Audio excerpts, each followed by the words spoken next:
So yeah, there she be, kid. Hey. So yeah, so first, okay, what do you name a podcast like this? I think we just stick with the MS Millennial. I mean, we have the brand, you know. Well, yeah, of course, but is it talking with the MS Millennial? Is it chatting with the MS Millennial? Is it the thoughts of the MS Millennial? Or I guess you have to think of something MS like much smart. Many speakings. Many speakings. Actually, that's not bad. Many speakings, and then like colon an MS Millennial production. I'm down. Many speakings. Many speaking. That sounds like what's the movie with Robert De Niro and Robin Williams? Birdcage? No, the one where Robert De Niro is like frozen, and then like, is it Robin Williams that works with him? And like, yeah, it is. No. It's the guy from. No, it's Robin Williams. City Slickers. It's City where he plays his therapist. It's not Billy Crystal. I swear to God. Are you talking about? I'm talking about Robert De Niro is frozen in a wheelchair, and then Robin Williams is Awakenings. Awakenings. Okay. Awakenings. Yeah, I was thinking of the one where Robert De Niro plays the gangster and his therapist is Billy Crystal, and that movie was called something. I'm looking it up. Hold on. We're impressive here. You know, just our cultural knowledge. Analyze this, and the sequel is Analyze That. That's right. It was a good one. It's a good movie. Analyze this? Analyze this, and then the sequel is Analyze That. Bullshit, there's a sequel. Yeah, 2002. Who would ever... Anyway, people are silly. I mean, if you want to talk about shitty movies being remade, fucking look around. They redid RoboCop for some goddamn reason. Total Recall. Like, it's like somebody got old enough to try to make new movies and then decided, what if we don't do that? Did they remake Total Recall? Yeah. Carl Urban was in it. Oh, yeah. Shit. Carl Urban and I think Kate Beckinsale. I never saw it. I never wanted to see it. The first one was good. It was also kind of a mindfuck. It was a great mix of the two. Plus, it was Arnold Schwarzenegger, so it was like ridiculous. No, the first one. Yeah, I was saying the original, because I know all of the poor shit about RoboCop. I mean, because like the original RoboCop is like a masterclass in storytelling, where it's a tight it's like a tight structure, and it's like set up payoff, and also like, you know, the effects are just hokey enough. Like it's one of those things where it's like, you know what, for the time, it's not bad. Right, and like I'm, you know, and what is it? The what's the big machine called? It's not HAL 3000. I want to, for some reason I'm thinking like 2001. No, it's you have 10 seconds to comply. Yeah, you have 10 seconds to comply. ED 209. Ed 209. Yeah. Mm-hmm. Yeah, like he's actually, it's fairly terrifying, even though it's like, you can tell that it's like that awkward, like cut out the frame. Yeah, it's like the Beetlejuice level of special effects, but before Beetlejuice. It's like Tim Burton watching it and thinking, oh, what if I did this with like Dr. Seuss nightmares? What if Dr. Seuss was really high on acid? I have an idea. What if we took this and made it not? And then we put Mike Myers in it, and then we call it Cat in the Hat. I loved the Mike Myers Cat in the Hat, and I'm really bummed that it was. I loved it because it was so fucking bad. Well, yeah, well, I was about to say, like, Kevin, I love you, but I know you have such No, sometimes you have atrocious taste in movies. okay, well, fuck your face and everything about it. But first of all, that movie was not made for children. That was made for children that grew up reading Dr. Seuss. That's what that was.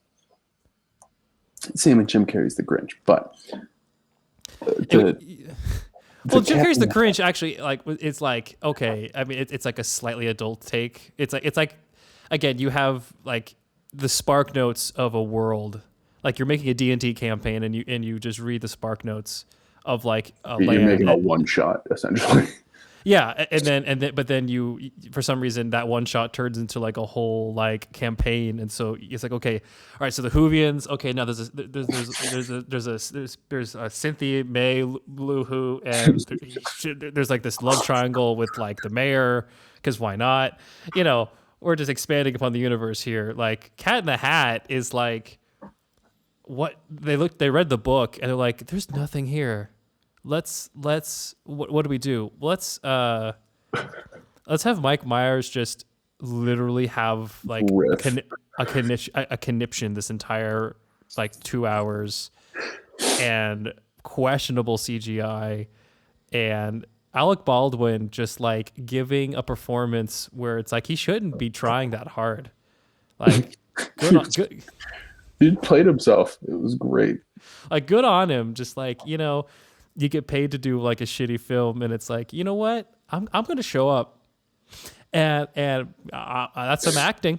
I'm gonna do some acting right there. Oh man, I loved it. All right, I don't care what people say. It was great. Well, I love that idea of like I love like talking to people, like showing people movies that like you preface it. You're like, I know this kind of sucks. That's like when you first start drinking. There's always some older dude. It's usually a guy. That's like, here, try this. And you try it. You're like, oh, that's gross. And he's like, don't worry, it'll grow on you. Like, of course it'll fucking grow on me. If I have something enough times and I endure the taste, eventually my body will be like, you know what? Fine, fuck you. We'll just deal with this. Okay. It's yeah, because there is Stockholm syndrome in bad movies, but there's also like. But there's also just like movies that's like you watch it and you're like, inexplicably, I love this movie, or like I you know, it's like I know I shouldn't like it because it's just dumb, but I'm down. I mean, best movies. Well, it's funny. Well, I mean, because I mean, of course, there's movies that it's like they hit you at the right time. You know, you're a kid, and it's like, you know, you don't know that it's supposed to be a bad movie or that it's like cliche, or you know, it's like watching like Escape from New York. You know, and thinking and like having never seen any other action film ever, and thinking this is literally the best fucking movie ever made. Oh yeah, because I mean, it is pretty. I think that's a good. It's a good movie. It's solid, but it's like, you know, it's no Die Hard. You know, it's no Bond film. Yeah, that's true. Die Hard is a great movie. Timeless classic. It's not a Christmas movie. A hot take. I mean, I don't like just, you know, it's like people like try to force it into this it's a Christmas movie category because they want it, because it's like half, oh, I want to make the joke of a Christmas movie, but it's gone beyond it's a joke or like it's a hot take to say it's a Christmas movie. Now it's just annoying. And it's not the whole plot of the movie. It could easily be rewritten if it was a fucking Hanukkah movie or a Hanukkah party or a birthday party or this is how many sales we made this year. It's still the same movie. Well, because that and that's the great question. What does a Christmas movie make? Is it the movie takes place at Christmas and has Christmas themes, or or it's like, can a Hanukkah movie be a Christmas movie?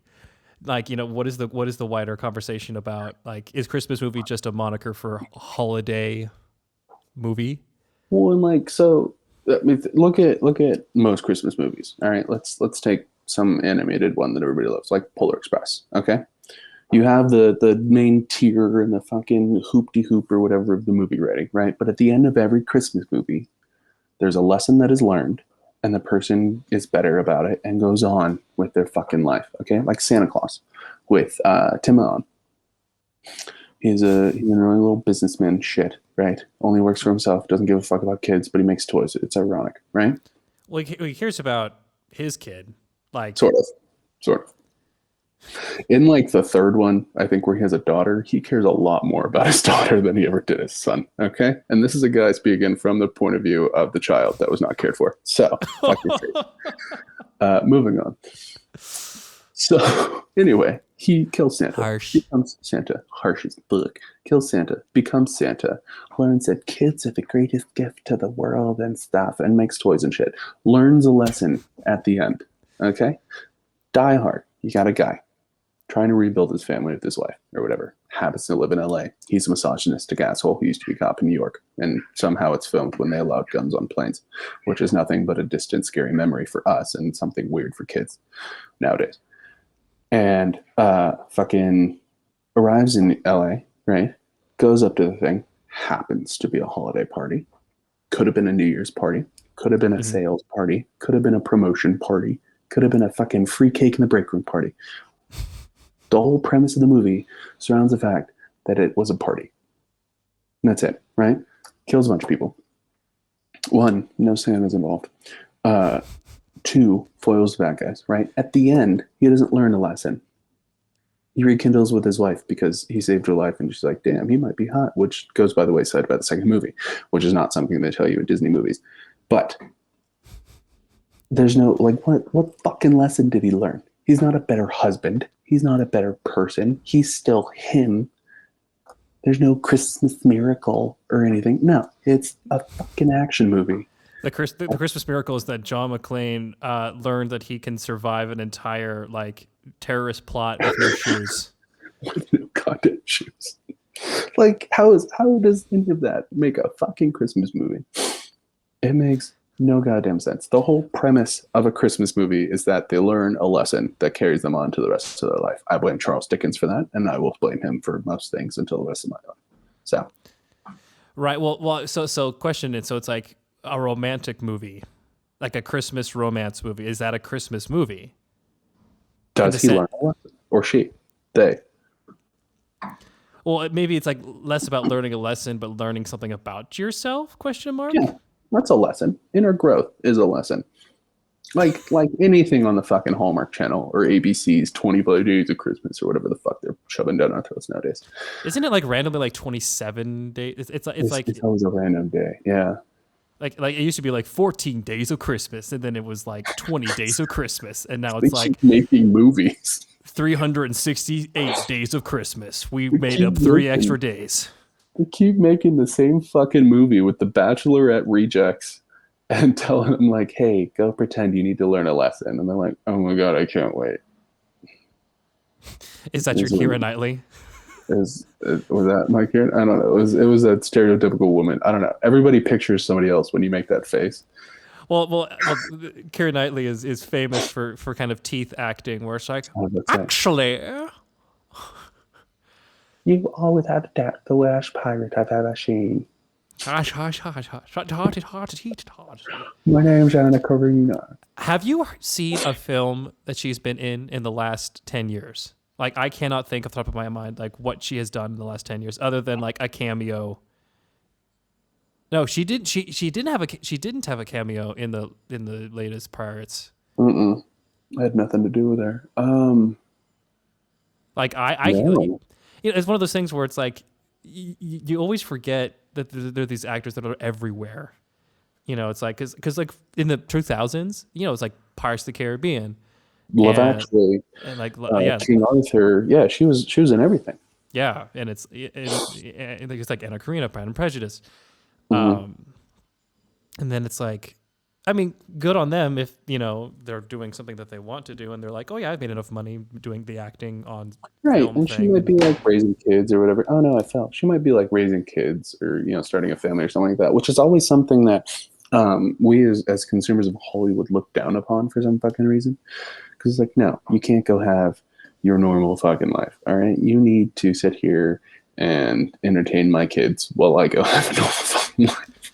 Right? Yeah. Like I need my mimosas for the day. You need to take care of my child. for real, like entertain them with some story or whatever, or my teenager or my husband or me, or you know what I mean? Like there's always this idea that they can't have their own personal fucking life. Well, the thing that gets me is like you see people in like if you see a celebrity and the people who get pissed off at celebrities when they don't like take a picture with them or like sign, Yeah. and it's like they have no. No. They have no there's yeah it's not their problem. It's like No. I get having fans and trying to be nice, but it's like if you like have to go home and shit your pants, like I can imagine how many times like Ben Affleck or somebody like just needed to take a fat shit and somebody is like in the way, it's like, oh my god, I loved you and you know whatever, and he's just like, great, fine, it go, and then it was like, oh, Ben Affleck was an asshole to me. He didn't even say hi, and it's like, Yeah. and then of course, what do you say as Ben Affleck? You're like, no, I had to take a hot shit. No, No. You you just can't you say just goddamn thing. you say goddamn thing, and then so people are like, you know that one, and so you see like the Reddit threads of like, who were like the celebrities who are assholes, and it's like, well, this one time I ran into, and it's like, what do you do? I mean, of course, and they always talk about like the horrible side of fame, which I get. Right. So what is the play? Do you like, as you're becoming famous, do you just like create a shroud around yourself of like, I'm allowed to be an asshole when I need to be? Like I can imagine.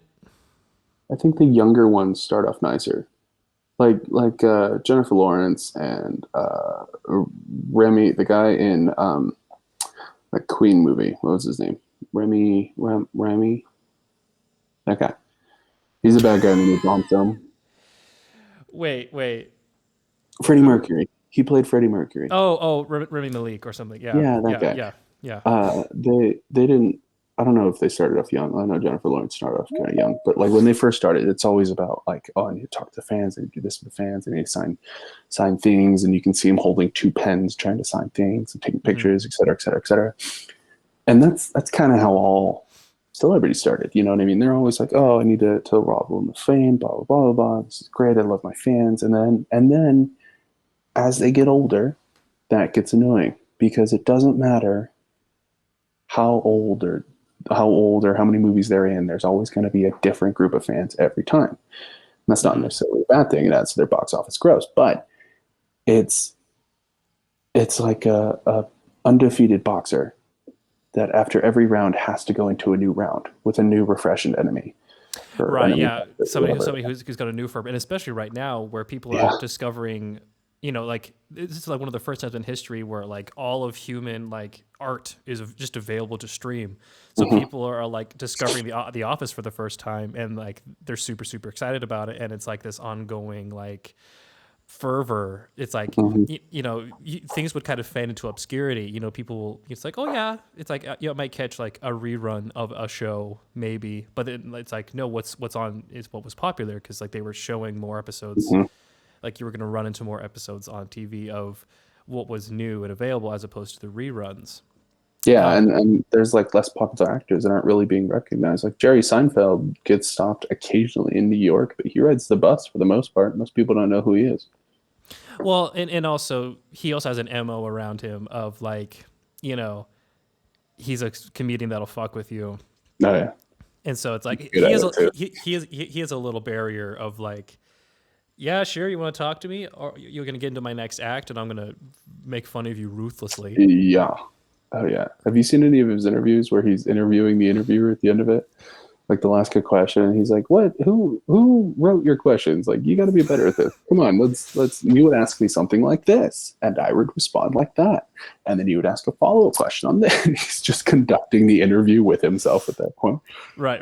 Yeah. I know. Yeah.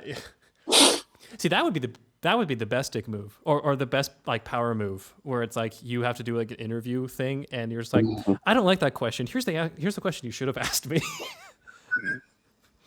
Like, what can you tell me about your new movie? It's a new movie coming out. Be better.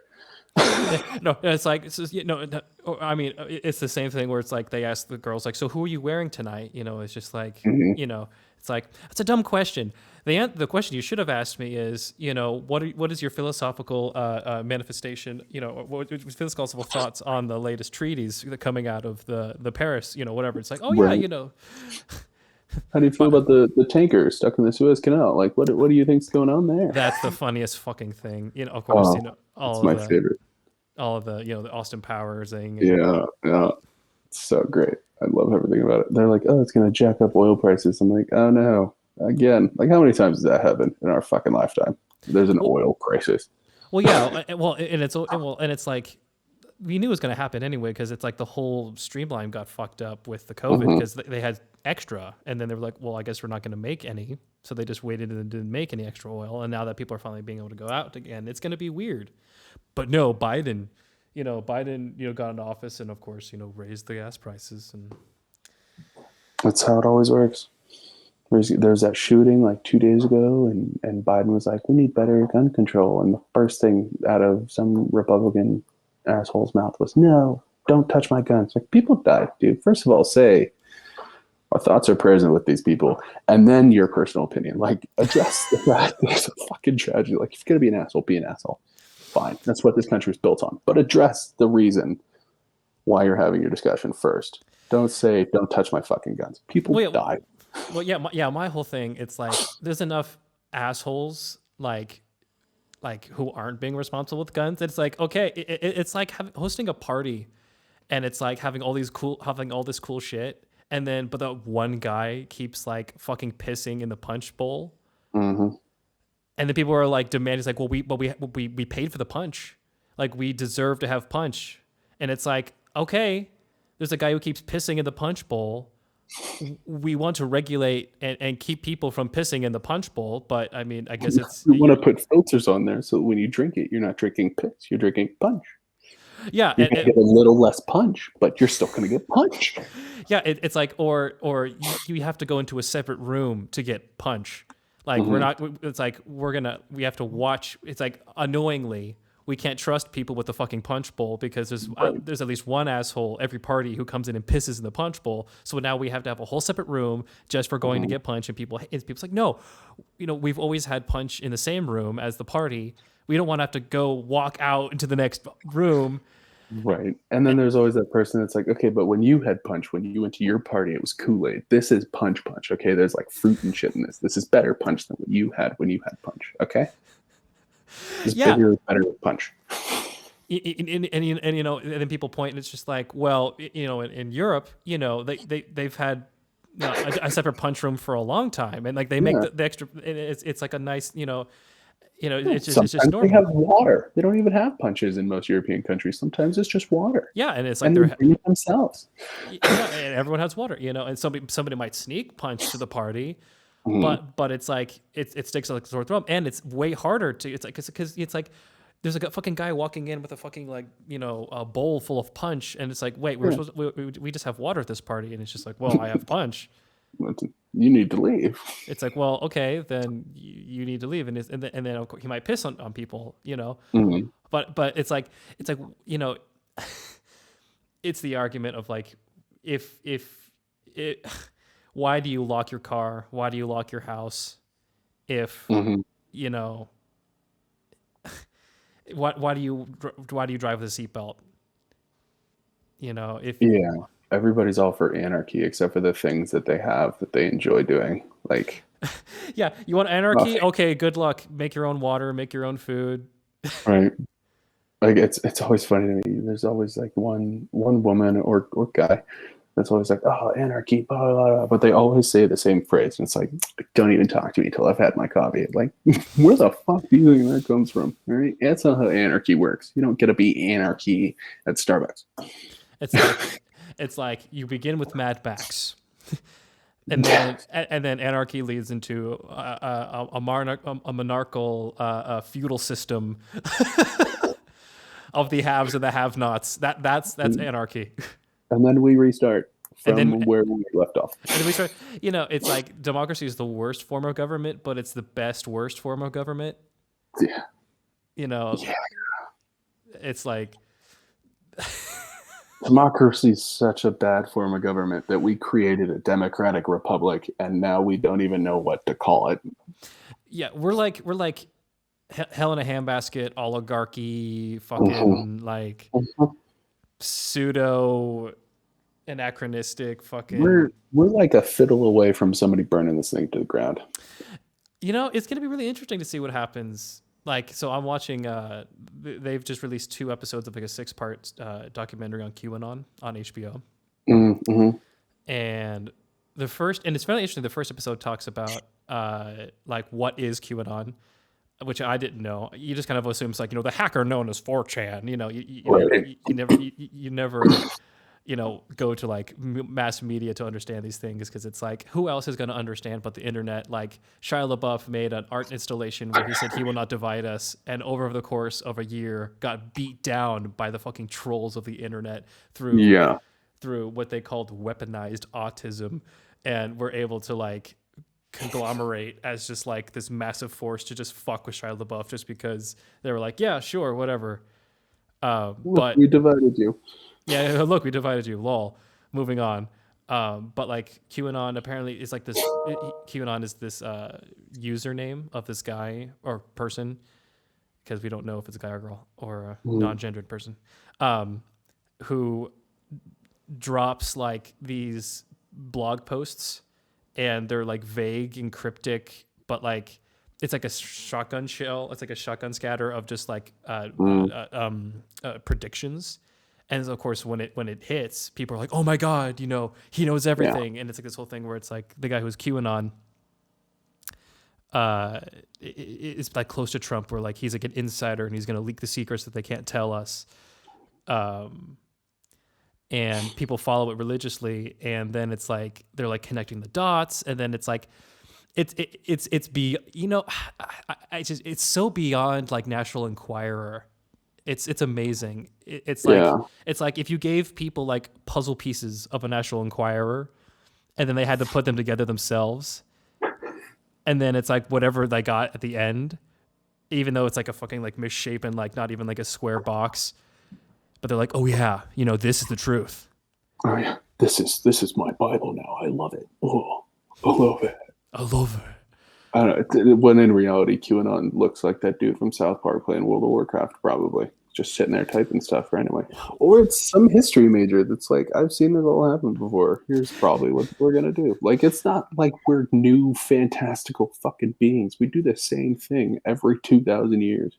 No, yeah, then that's the yeah, and it's funny. So like the second part of the thing is, so the first part is like setting up what QAnon is and what the following looks like, and like what people who follow it look like, and what they do with the information. And the second part is finding out like, who pays for the servers, who pays for the Right? website that it gets hosted on, like who moderates this. And it's like it's strangely uniquely fascinating. It's like the guy who founded 8chan is this like 2 foot tall disabled man who has like the brittle bones disease, which Mm. which I, of course you always think of like SpongeBob, where it's like every day I break my arms, every day I break every night I break my legs. It's like, but no, he lives in a wheelchair, and then when he was like 19 or something, he just founded 8chan because he wanted to, and he he's like it's so strange. So it's like the documentarian is like met with all these guys because they all live in the Philippines, because like there's different laws regarding like Mm. internet stuff, and so they all live in the Philippines, and it's just like meeting these random guys who are like just they run these websites, and it's like they've seen everything, because like if you're like on an 8chan or 4chan, you've seen everything, like Oh, horrible child porn and like violence and gore, and so you just desensitize to the whole thing. And so it's like yeah. Mm. they kind of say that's like the guise of I'm Zen because I've seen it all, Mm. but therefore like then it's just like nothing shocks me anymore. And that's like the whole QAnon thing, where it's like they were brought up to like especially like in the Christian faith, a lot of them are like in that kind of realm. So it's like abortion and gay marriage is the worst absolute thing. It's like such the most sinful thing you could ever imagine.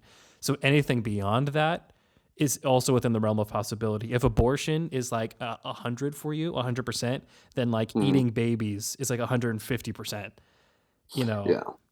because it's like they actually believe that Hollywood elites like have a ritual where they consume the flesh of infant children um, to stay young or to like have like longer living life. When it's like no, they just have money and they're able to buy organic food. It's And a like whole lot of fucking liposuction and shit. Like if you take care of your body, it'll. I mean, look at Asian people. They don't look 80 until they're 90. Like yeah, it's just yeah. It's like what are you putting in your body? Uh, we're feeding ourselves McDonald's. You know what I hate most about this country mm, is like if you go to Europe and you get a Kit Kat, there's like three ingredients: cocoa, wafer, sugar. Bam, done. Right. But if you go to America, you need a fucking PhD to figure out what any of those are. And the reason it pisses me off so much is because the FDA went to these companies, the these like FDA went to these Nestle. companies, man, and they took over our. And they were like, you need to get rid of this. And the EPA went to these companies and they're like, you need to get rid of this waste. This is waste. You can't put it in the environment. You need to find a way to recycle it or get rid of it. And the FDA was like, well, you can't put it in the food. And the company was like, what if we put a little bit? And they were like, yeah, that's fine. And so they took fucking waste and trash and byproducts that aren't supposed to be ingested by people and put them into our food. And they're like, it's a preservative. I'm like, of course, it's a fucking preservative. It keeps shit alive forever. That's why we put it in our cars. And they put it in a fucking candy bar. And they're like, well, it's not enough to kill you. And then we have people out there like Honey Boo Boo's fucking worshippers that are eating this shit by the pound. We're like, oh, I can't imagine why my knees are so bad. They're going to Walmart and fucking scoots. Excuse. Because they're fucking they're obese and they can't figure out how to lose the weight and they don't realize that the shit that they're ingesting, including sugar, is fucking with everything. So they just keep getting fatter and fatter. And healthy food is expensive, so they can't spend money on that. Why would you buy a salad to lose the weight when you can spend less than half of that on a burger from McDonald's, which is full of a bunch of other fucking shit? And it makes you feel a lot better, and it makes you Exactly. gives you that endorphin rush and or like that that rush of hormones that your body has now learned to crave. Yeah. And we put it in everything. We put it in cereal for kids. Like I haven't looked. I mean, my wife is pregnant, so I probably will coming up here in like 8 months. But I haven't looked at a Gerber baby nutritional facts thing. Yeah. But if there's more than 4 fucking ingredients in it, I'm not giving it to my kid. What's interesting? It's like so. Officially, by the way, girlfriend status has been achieved. Ooh, okay, good to know. And she works in the child rearing and like super pre birth and postpartum care. And it's like and she's a really big proponent of breastfeeding, and it's like talking about like Mhm. you know how to do it, how to get it, because her thing is like she talks with a lot of Americans, and of course she's European, and so it's like her concept of like breastfeeding is very different than American, because it's like in Europe it's like, oh, it's a boob, cool, but of course in America it's, oh my god, it's a boob, put it away before my child is ruined forever, even though we all come out of a vagina one day or another in our lives, or out the side of a stomach, but same difference. They're coming out. It's like people are so anyway, but it's like obviously some people can't breastfeed, because it's like medical condition, or it's like Mhm. Are they affected? or that whole problem too, where it's like you've literally like maybe if it's like maybe they had cancer and it got destroyed, but it's like also if you had like selective surgery and you destroyed the mammary glands or whatever, it's like that's a whole problem too. But the formula is scary. Like if you think about like what people put into their bodies, or what it's like, or us as kids not having that conscious ability to choose what we eat when we're 0 to 5, etc. And it's like the most our brains are literally growing and forming and like creating the synapses for the rest of our lives. And it's like, oh, you ate that Gerber formula when you were 4. Sorry, it had iron in it. Now you are not capable of doing advanced calculus for the rest of your life, because you literally are not mentally capable of doing it, or it is 10 times harder for you than somebody who had lard, but it was natural lard. So it's like, Right. because these people paid $1 more for their butter, you now will never be a doctor. Like, and there's no way for us to And accurately and measure again, that. that's the fucked thing where it's like you say that it's like I'm not wealthy enough to know these words. I'm not wealthy enough to have this language. It's like yeah, like I'm not wealthy enough to be healthy, Yeah, which is such a fucked idea. you have to have a 4-figure fucking income to be able to eat. Like the way we eat, or I have to eat because of the MS diagnosis. We spend like $2,000 a month on groceries because I can't eat the processed shit. I can't eat the like rotisserie chickens from the store. I can't eat them because they pump them full of fucking soy to make them look fatter. Like every Costco rotisserie chicken is pumped full of soy so that it looks bigger and it's juicier and it's more tender. Don't get me wrong, it's fucking delicious. But if I eat it, I'm in the bed for a week with seizures and shit because I had soy. And I can't eat most foods. So we have to spend the extra money. We have to do that shit. Right. And so yeah, you really know the reality of like if it's like, well, if you want to buy again, you can. It's like yeah, but it's unnecessarily difficult. Especially in the wealthiest country in the world, you know, not wealth distributed wise, but of course, but you know, right. And it's funny, Right. You have to do your thing. Yeah, I gotta go in like 10 minutes. Well, well, this was I forgot what we were doing. we will, yeah. Well, I don't think we could ever post this, but I will I will make the mock-up and I'll show you and you can watch it with your beloved and we could see if like editing it or like doing something with it would be interesting. Why do we have to edit it? Why can't we post it? I don't understand that. Is it because I said fuck? Well, there was a stretch there. Of course, I was letting it go, but you were like fucking shit, a fucking ass, and the ass and the fucking shit, and it was just like, oh gosh. You know what, Mikey? Fuck is a part of the English language. It is. It's a very wonderful, colorful part. I just was. If King George had let us say fuck, we'd still be a part of Britain. Okay, there, I said it. Fight me. You are the history major, so I mean, you know, you're the man. I am the man. All right, yeah, I'll do the little. So we saying many speakings, or you want to think of something better than that, like much. Mini speeches. I don't know. We'll think of something. I'll text you. Mini speeches, mini session. Or like mini session. Something with session, like a meeting session, multiple sessions, or Molva. Dolores. In the campaign last night with fucking what's his face, Patrick. One of the characters' names was Dolores, and I had such a hard time, and especially since like it was weird. I was like role playing as like a gruff dwarf who like just doesn't take her shit anymore, and I'm like, come on, you need to fucking do this. And for some reason, like the other guys in the group, and again, they're like there's like a Brazilian and like a like guys, this is his around the world group or whatever. Yeah, and it's like they're like, oh, you're flirting with her, and I'm like, no, not at all. But then I was like, okay, I'll just go with it because Patrick was in it on it, because it was like for some reason he was like, yeah, so you're successful flirting with her. She would give you each like a gold piece if you do this mission, and then also lay with the dwarf. And I'm just like, okay, fine, cool, whatever. I'm still pissed at you as the dwarf. I guess it was just like they're just into negging. So we've learned that about. Yeah, that's good to know. I mean, everybody's got one. Every group has one. Well, I will throw this into the Adobe, and I'll put a private thing, and you can watch through it just to see what you think. Just for movies. And if the audio isn't good enough on your end, then it's like you could easily download Audacity and then just so it's like because like sometimes I can tell it's like it comes through on my end and it gets a little garbled. But and we've had internet issues for a while too, so. But yeah, I'm gonna go. I'll text you though. I want to find out about this girlfriend status. Oh yeah, no, it's yes, bitch. All right, buddy. All right, I'll talk about it. Bye.